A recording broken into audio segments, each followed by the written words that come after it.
Well, Tim, tell me first, what does it mean for you to qualify for this event? It's a huge deal.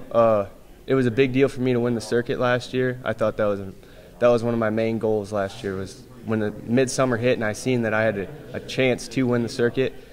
That's all I had my eyes set on. I wanted to win the circuit, and I wanted to come here to compete for a national championship.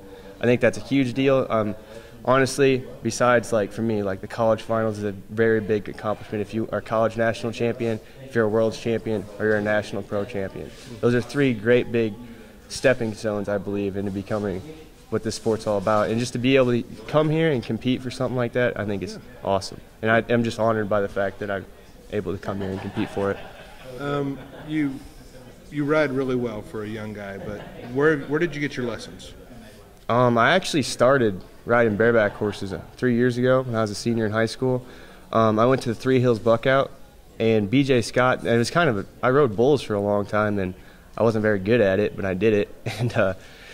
And they just kind of threw me on some, and I got almost cow-killed on the first one.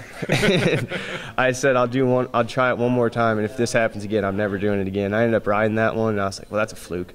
And I did it again. I rode that one, so I started competing in high school rodeos, and a big help to me was B.J. Scott. And when I went to Iowa Central, Coach Terry Coleman helped me out a lot, taught me what a spur board was, and helped me, he just helped me figure out what your feet need to do, lift it on your feet, and just give me that attitude that you can't stop, you always got to be going.